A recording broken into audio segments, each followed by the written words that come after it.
Good afternoon. Welcome to this live webinar. My name's Mitchell, the head of portfolios here. And today we're getting a look at the InvestSMART portfolio manager. So the portfolio manager for me, getting started, or you have for me to where I start my day with the InvestSMART website. So today we're going to take a really thorough look through the portfolio manager. This webinar is live. I'm sitting here on Collins Street in Melbourne today. It's a little chilly out there, but still sunny. And feel free to send through all of as we are going. I'll do my absolute best to answer those questions.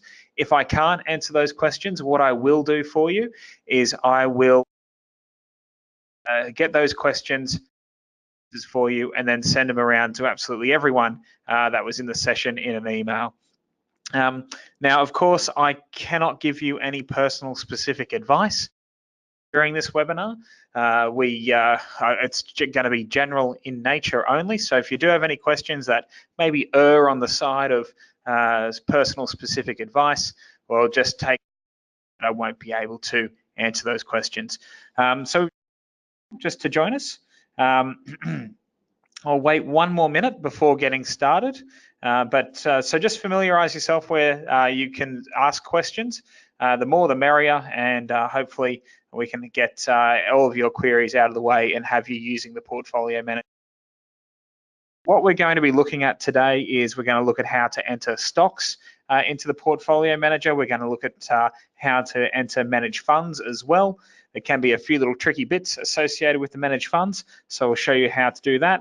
Then we're going to go through doing a health check of the portfolio, setting an investment goal with your portfolio, which is really, really important. I think that's the first thing that someone really should start off with, is setting up their investment goal so they know how then to align their portfolio with that goal and the time frame associated with it. And then if you've got an existing portfolio, do is take a look at how to use the portfolio manager to spot gaps in your portfolio, and then we'll take a quick look at the tools on the InvestSMART website to show you how to maybe optimize your portfolio, get it in track with the goal that you've originally set, and have you eventually reaching that goal. So let's get started now. So here I am on the home page. I'm now going to go into my portfolio.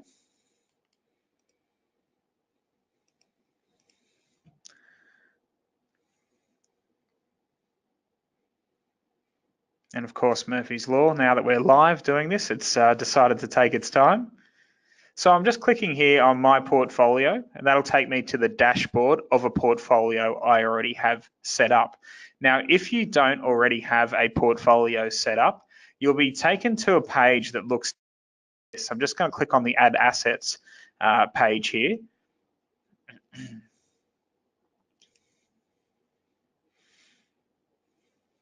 Right, so you'll be taken to a page similar to this where initially you'll be asked to put a name to your portfolio. I've on my superannuation fund. You'll be asked to then set a goal. You'll then be asked to start uploading assets into your portfolio. Now, so you can see here you've got all the assets across the top. So we've got shares, which includes exchange traded funds and ordinary shares, and also includes hybrid securities as well. We've got managed funds here. So that basically tracks almost every single managed fund available to investors in Australia, as long as that fund has got an APIR code. That's a unique identifying code for each individual fund, just like, say, a share has got a unique share code. Then we've got property, so you can go in there and put in your own property. People have questions about whether you should put in your your home in there if it's not, say, viewed as an investment. You then add in your cash. So all your term deposits you can put in there, and we'll actually tell you when they're maturing. We'll give you a notification for that, and then tell you about the best term deposit rates around for when that term deposit's rolling.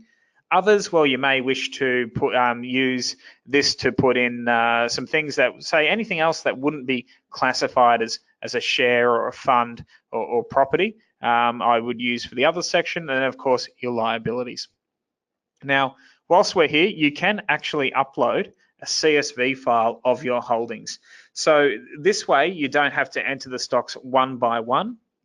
If you are going to be doing this, I would just make sure that you've got your columns in that CSV file matching up with all of these required fields. So as long as you have those matching up with those required fields, you should be a-okay to upload your holdings without any problems.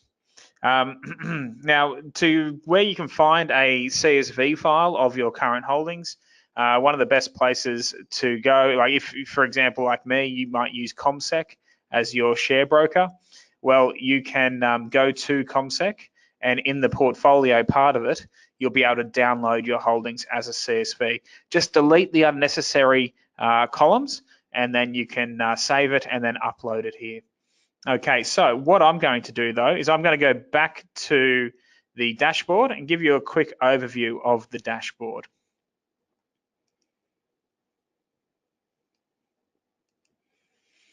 Okay, so here at the top, you can see I've got my superannuation fund highlighted, but if I click the where the writing here and where the downward arrow is pointing, you can see that I've got multiple different portfolios here.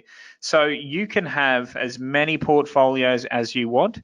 There is no limit on the amount of portfolios you can have. So you can see here, I've got a personal investments one, I've got a hypothetical and paper trades one. I've just got one called my new portfolio. I must have been playing around with that when doing another webinar. And then of course, my superannuation. Now I can change the default portfolio. So that means the default portfolio is the portfolio that I come to first when I click on my portfolio. It also then will dictate what portfolio I receive email updates on. Okay, so if you want your email updates on your personal holdings instead of your superannuation, I would tick to make the personal investments the default portfolio. Now, an easy way to create a new portfolio if you've only got the one. If you've only got the one portfolio, of course, it's not going to have the drop-down arrow here for you to select from. So the quickest way to create a brand new portfolio is go to Settings and then Create New Portfolio. Now, if for some reason you say hold a lot of the same stocks in your personal name as you do in your self-managed super fund, you could actually easily just clone that portfolio. So if you clone that portfolio, it'll do exactly what it says. It'll copy every single holding there and create a second portfolio out of the existing one. And the reason why that's useful is because if you do hold a lot of the same stocks across your superannuation fund, your personal, then you can just actually copy that and then just edit the holdings, and you can make the small amendments you need to make there to fix up the portfolio. Of course, you can delete a portfolio, you can rename a portfolio, then you can change the type of it from, say, superannuation to personal to hypothetical, etc. Now, so let's scroll on down. We've got my performance here over the last 12 months. It's got my asset allocation. Now, this is going to be really important when we're taking a look at the risk profile and the goal setting side of things. Let's scroll on down. You've got your health check. Now, we won't go into this too much here, but this gives you a quick overview how you align with the chosen risk profile that you've allocated yourself. So you can see here, there's me, my current portfolio as it stands, and here is the target portfolio. So we'll go into this in a lot more detail in a bit. Now, dividends are incredibly important to a lot of our members and incredibly important to a lot of people who use this portfolio manager.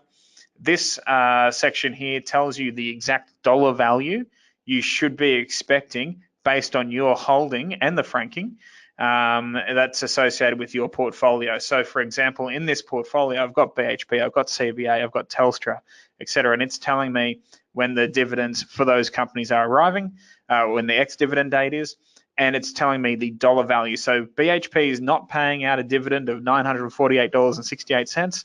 BHP is paying me personally a dividend of that, given how much how many shares I have in this portfolio. Now, to view all of them, of course, I just click View More. Now, let's scroll on down. And here we go. So the left-hand side is the Research tab. So the Research tab shows you what our in-house analyst teams say about the particular stocks in your portfolio. So I've got BHP, CSL, and CBA. It shows you the latest articles that they've written on it. Now, if you are not a premium member of the service, these will have a little padlock next to them. So you'll have to unlock that. You can do a 15-day free trial, or I believe it's just for $66 a month. You can get access to those premium recommendations, which tell you if BHP is, as it currently says, is a hold, et cetera, et cetera. So that is only if we do cover the stocks in your portfolio. Now, on the right-hand side here, really handy little section here to cut out all the noise that is going on in the market. If you just want to see the ASX announcements relating to your holdings specifically, you can come here, click View More to see absolutely every single one, just on the companies that you have listed in your portfolio manager. Pretty neat there. Now, let's go into the current holding section. So on the left-hand side here is where you'll find all the sections to go into for the portfolio manager.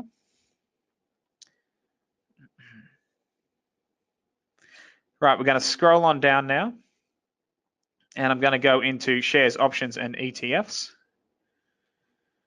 Now you can see here all the holdings that I have in this particular portfolio. So for example, my BHP, you can see I've got 4 transactions. So I've recorded 4 buys for BHP. My average price is $31.66.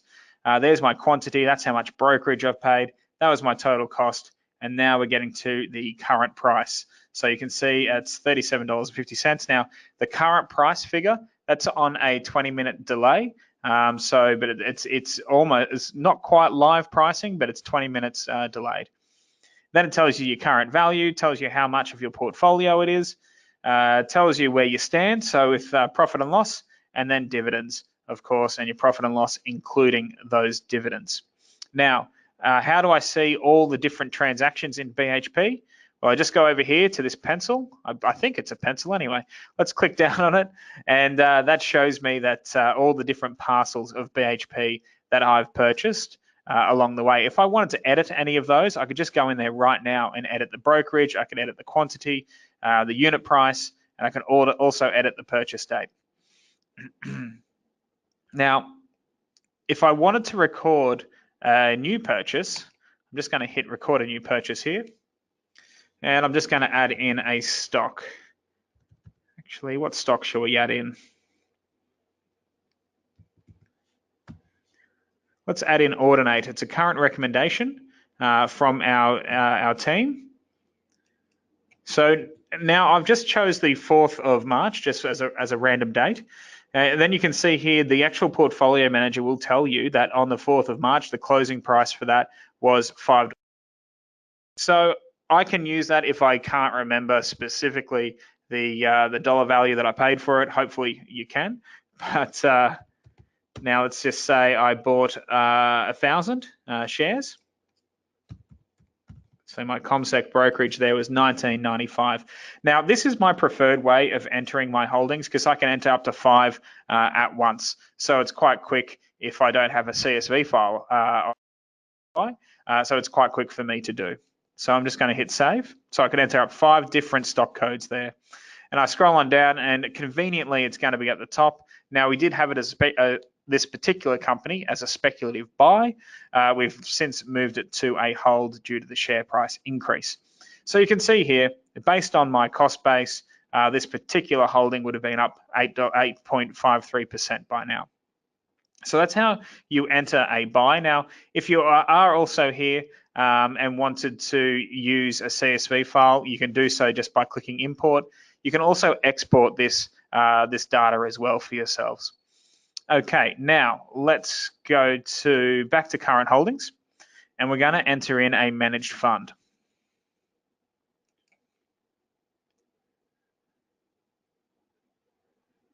Okay, so here I am.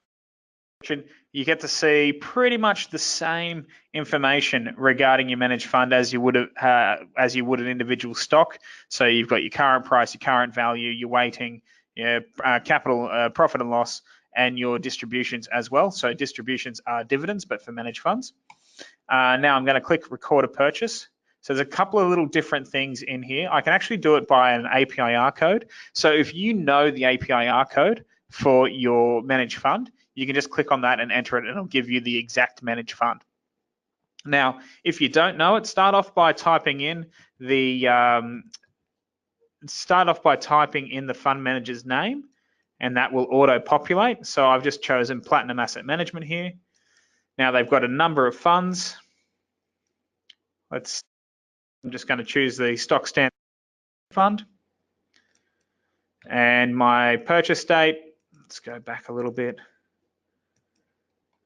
And now let's put in a unit price. Hopefully I get something close to what it might have been back then. And my quantity, just go 10,000 there and hit save.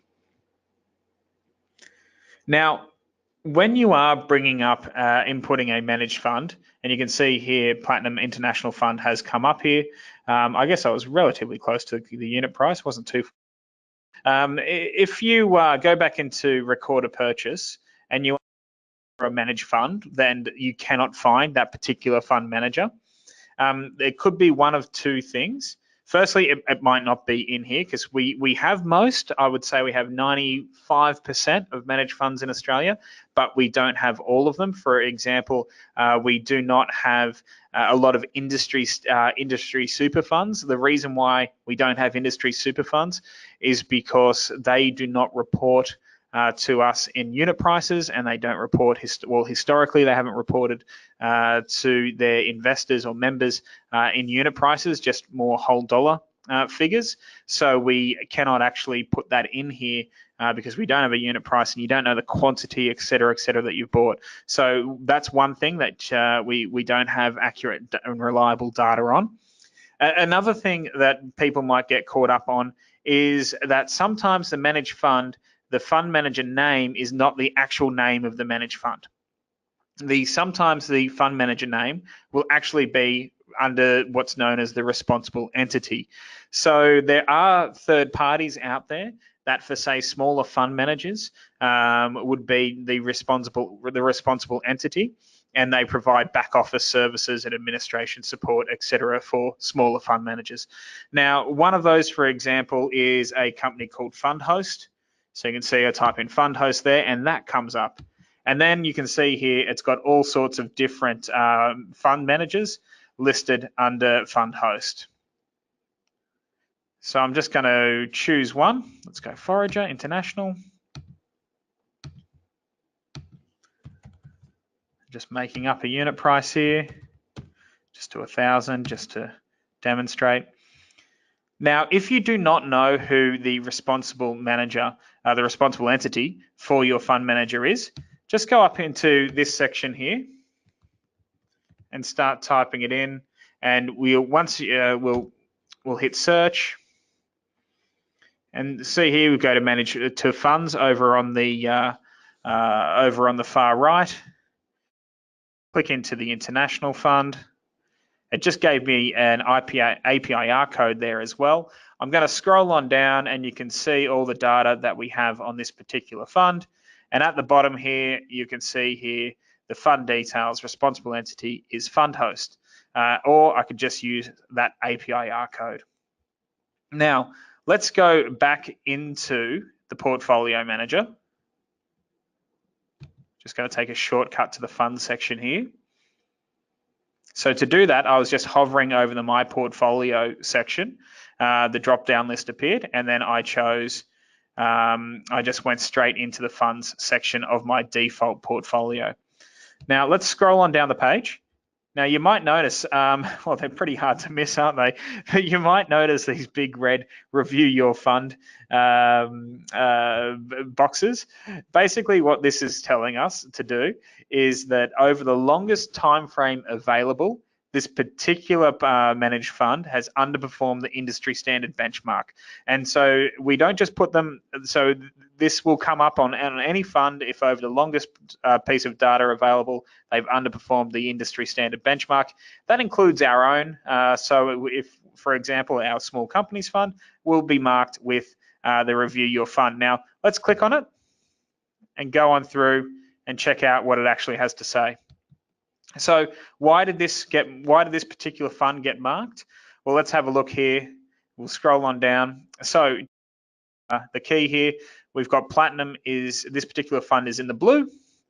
The industry standard benchmark for this particular fund is the MSCI World ex-Australian Index.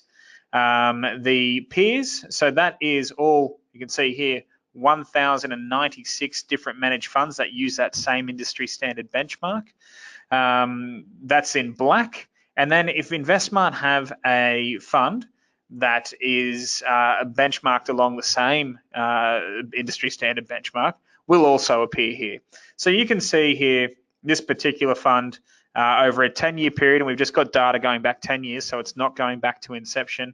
You can see here that the blue bar at no point in time has exceeded the green bar of the, except for on the three month level there, and the 6-month level. Now that is why it's coming up as review your fund. Now, we're not saying switch out of this fund. We're not saying anything like that. What we're saying is that you need to go in, review it, make sure you're comfortable with it, and then you can make an informed decision one way or another. You can scroll down here, and then we've got about a fee comparison. So what we tend to find from all of our research is that the bulk of managed funds that do underperform their benchmark, it's got a lot to do with the fees that's charged. So here, 1.35% per annum is the management expense ratio for this particular fund. On average, the peer group here charges a management fee of 1.86% per annum. So in our particular case, the portfolio that we have charges a fee of 0.55% per annum. Right, so now that we've done that, let's close out of that window. Go straight back in here. So we've added some international holdings to this portfolio. I don't know if you guys had noticed, but when we first started this particular webinar, this health check score up in this right-hand corner was at 62%. It's now at 70%. And that's got something to do with the holdings that I've just added to this portfolio. Now, so now that we've entered all of our holdings, what we can do now is go in and select a risk profile. This risk profile is what our health check score is based off. So you could do this, select the risk profile, or you can go into the goals section, which we'll go into a second, to also do it via that route. Now let's scroll on down. So we've got the industry standard risk profiles, conservative, balanced, growth, and high growth.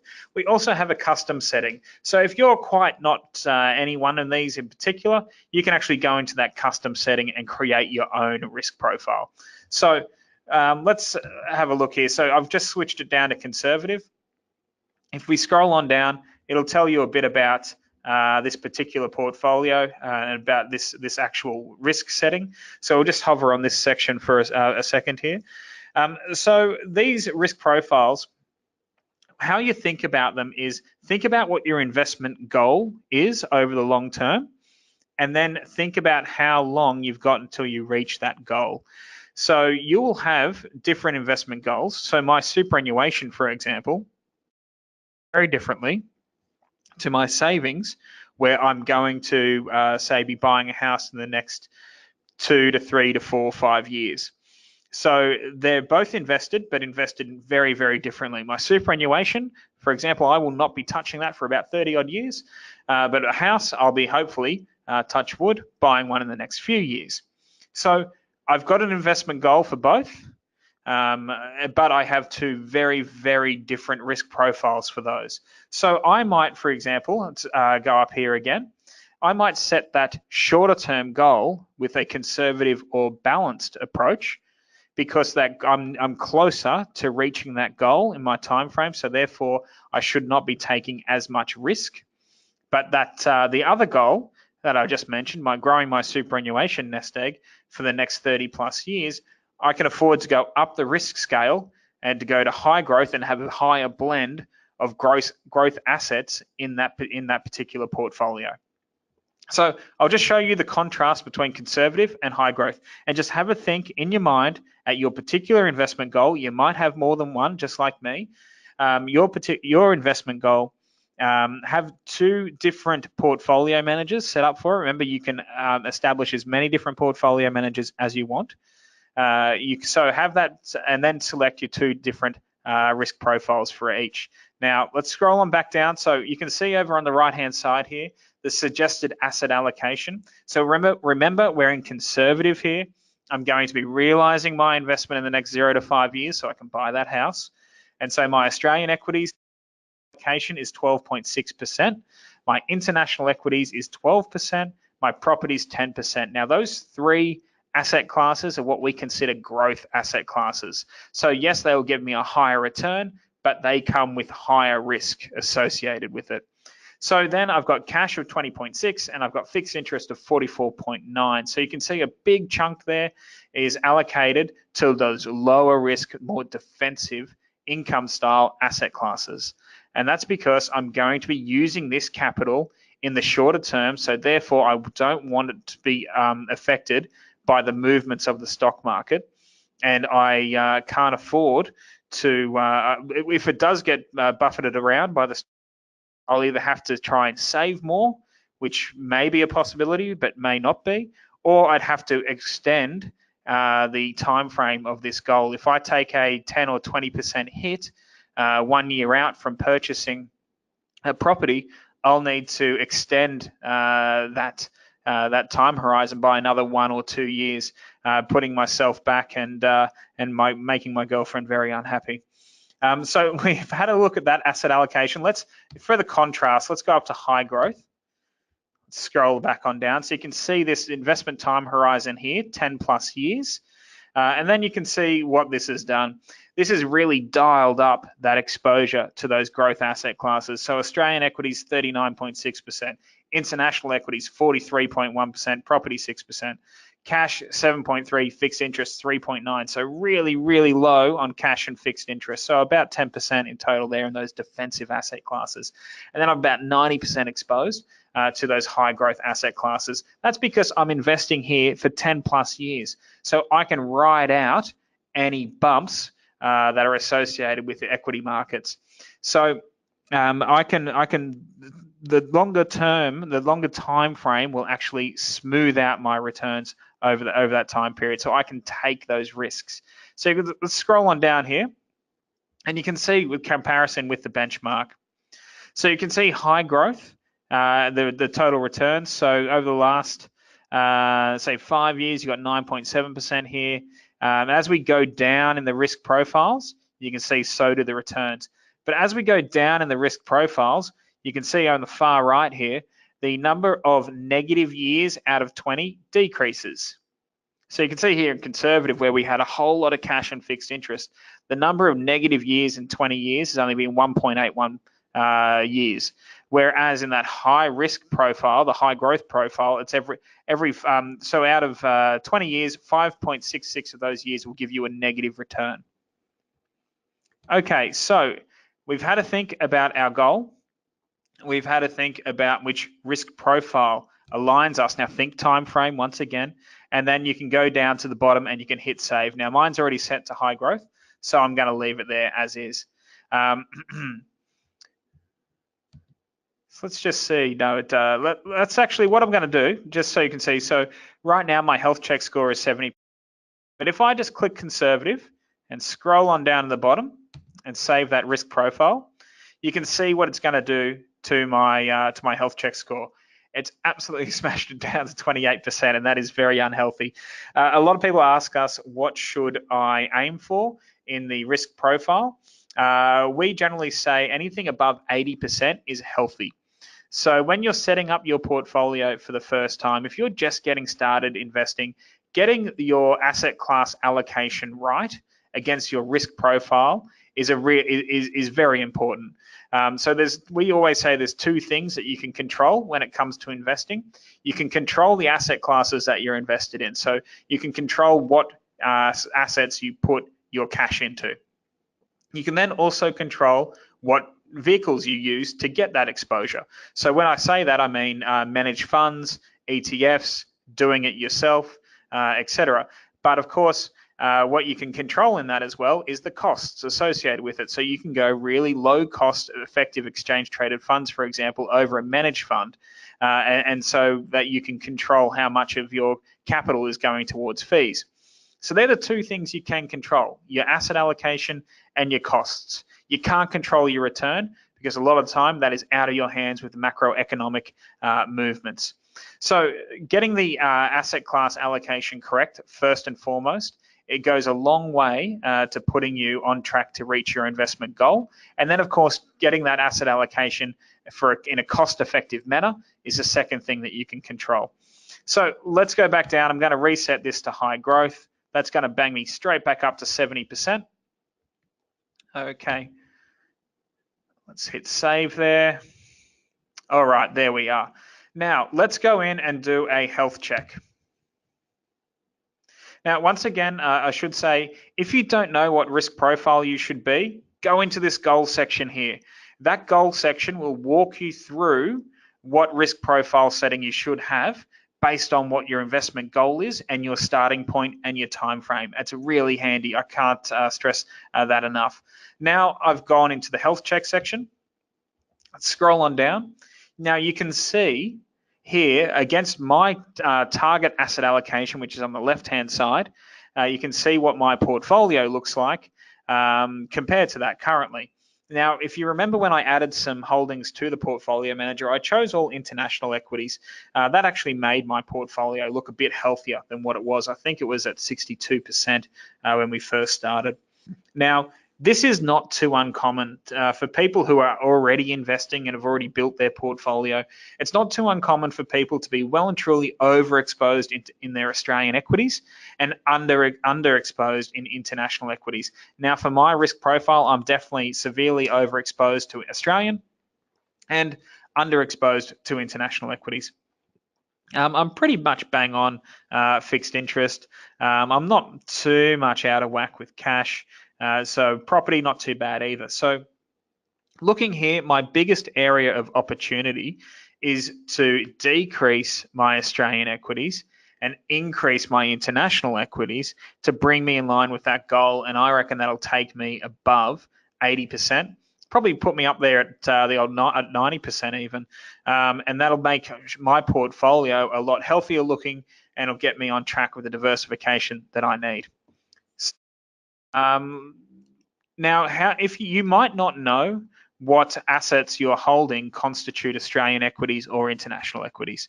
So a good place to start is going into the asset class breakdown section.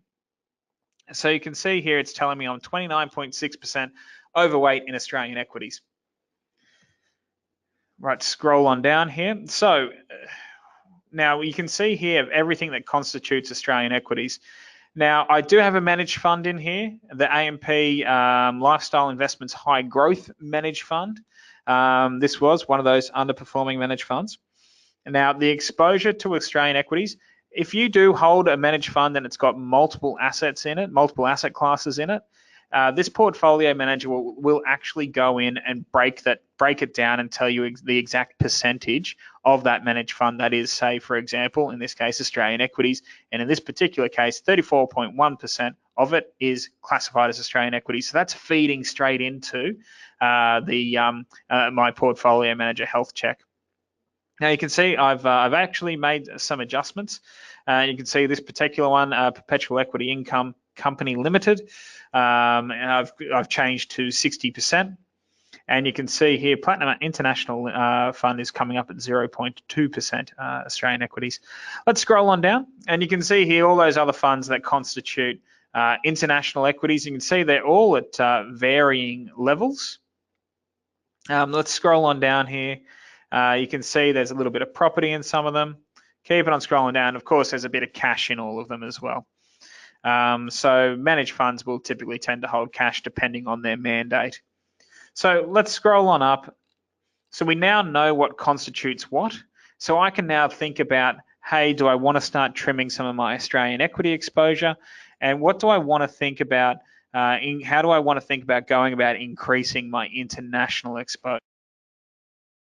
There's a couple of things that we can do. Now, first and foremost, I'll give ourselves a plug here. You can go to invest with us.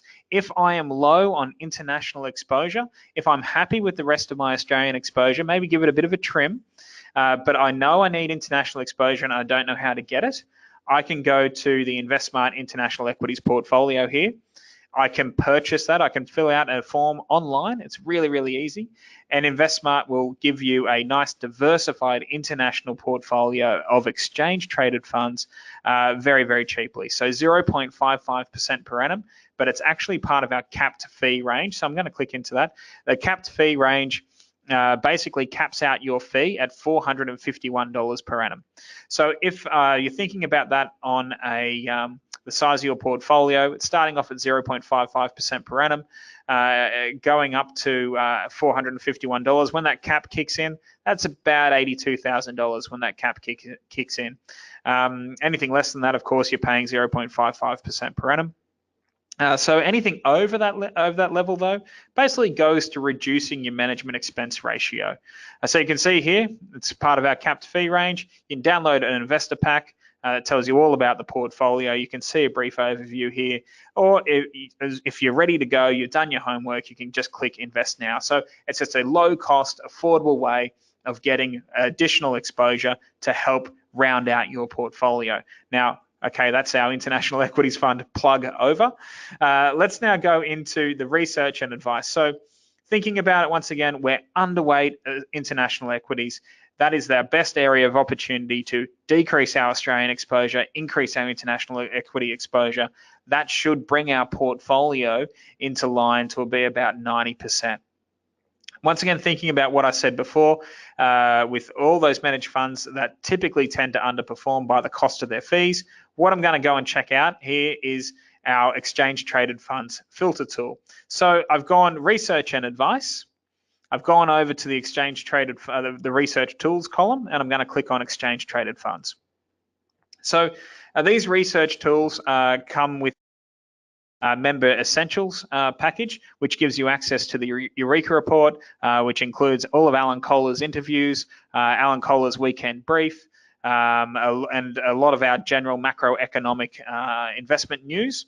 But it also gives you access to all of these tools. So you can see shares, property, managed funds, exchange traded funds, listed investment companies, hybrids, term deposits, life insurance, and compare your fund.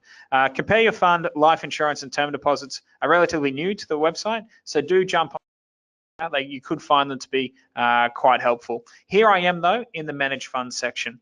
So what I'm going to, in the exchange traded fund section. So what I'm going to do here is select my geographical focus. So you can see I can select Asia in particular if I'm keen on that region. Australia, no, I'm already overweight Australian shares. Emerging markets, maybe. Europe, global, or the US. So for this particular example, I'm going to choose the US. The US does constitute around 60% of the total market capitalization of the developed markets in the world. So I'm going to choose the US. Now, I can choose commodities, currencies, equities, income, property and infrastructure, or a diversified. So diversified. I'm actually going to go equities because I want international equities. Just going to scroll on down here. It says management type. Now, management type means do I want it actively managed? Because essentially, exchange traded fund is just a vehicle for you to get exposure to different investment styles, different investment approaches. But in this particular instance, I just want ETF because that will give me passive index tracking. So what that means is, say, I will get the same return, or theoretically, I should get the same return minus the cost of my fees that the S&P 500 or any of the other large indices in the US receive. So I'm going to scroll on down here. Now, InvestSMART star rating. This is really important, especially when picking passive. Index tracking exchange traded funds, they all look the same. So how do you tell what the best US international shares or the best ASX 200 tracking ETF is? Well, we've taken that out of your hands, and by creating a star rating system. So we compare the ETFs against each other. What we look for there is the management expense ratio. What we look for is the size of the portfolio, where it's domiciled. We also look for the tracking error and a nice and small buy-sell spread. So all these things that are investment jargon that you don't need to worry about, because we've gone in there and created a star rating system. So I've selected 4 stars and above for this particular experiment. And now all I'm going to do is I'm going to rule out all this, because it doesn't matter about market cap, because that star rating system is going to sort that out for me. And then I'm going to scroll on down and see what I've left with. So if you know much about ETFs, you'll know there's literally hundreds of them out there. This has just whittled it down to me to 4 ETFs. They actually all have 4-star ratings. So what I'm going to look for here is the cheapest, lowest cost ETF that gives me the exposure that I want. And in this particular instance, there's 2 that are the cheapest. But the one that we use for our international equities portfolio is IVV, which is the iShares S&P 500 ETF. Management expense ratio is 0.04% per annum. So what that means is you will pay 0.04% in fees in this. And so therefore, theoretically, it should track the S&P 500 index minus the cost of your fees when all things are said and done. So that's the particular ETF that we use to gain that exposure. So once again, scrolling back up here to the filter, if it's fixed interest and cash that you're after, that you're low on, you can use this to do that. If it's property and infrastructure that you're low on, once again, you can use this to do that as well. If you do want to invest in currencies or commodities, you can go right ahead and select those as well. It's not something that I particularly do myself. So let's go back to the portfolio manager. So we've gone out, we've bought that IVV, the S&P 500 ETF. We've trimmed some of our Australian equity holdings and bring us in line with our health check score. So that would increase that health check score to above 80%. And then what we then need to do is let the asset classes do the rest of the work. They're going to do the heavy lifting for us. And we are then going to re-monitor the portfolio, monitor the ETF section for, say, new ETFs coming onto the market that might give us more cost-effective, efficient ways of getting the exposure we want, and then rebalancing when we need to. So rebalancing doesn't need to be something that you do every single week or every single month or even every single quarter or 6 months. Rebalancing is something that you should do when that score check, that health check score, drops below, say, 80%. Say we've brought that up into line there at 90, 95%, we wouldn't be touching it for a fair while. We did an experiment not too long ago where we looked at rebalancing the portfolio every time it dropped below 80%. So over a 20-year period, we initially got it set to a balanced portfolio, got that health check score at 100, and then monitored it. And we actually only rebalanced on 4 occasions across that time period. So that's across a 20-year time period. So the reason why we do that is, one, we don't want to be rebalancing every single day or every single month, because what we're going to be doing is burning through brokerage costs. And the only people that are going to be getting rich off our portfolio are brokers, and we'd prefer it to be us. So we set it there at 80%. And you can get this emailed to you once daily or weekly, etc. So you don't even need to jump onto the site to know what your health check score is.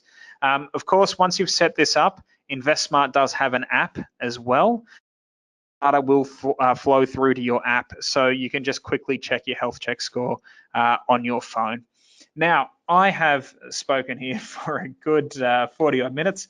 Was there any questions before we look to wrap up today's webinar? If you do have any questions, please feel free to send them in now. If not, if you want to maybe get in touch with me after this webinar, my email address is m.sneddon, that's SNEDDON, at investsmart.com.au, just like the former opposition leader, Billy Sneddon. So feel free to send me an email. It doesn't, if people are typing right now, questions are coming through. So thank you very much for joining me today. Please feel free to send through suggestions to me of webinars you do want to see. I hope this was helpful to you. And for more webinars, we've got another one coming up. Do click on the events section and join us there, just as you've done with this particular section. So I'll leave you here on my dashboard. Thank you for joining me, and I'll catch you next time at another InvestSMART webinar. Thanks, guys.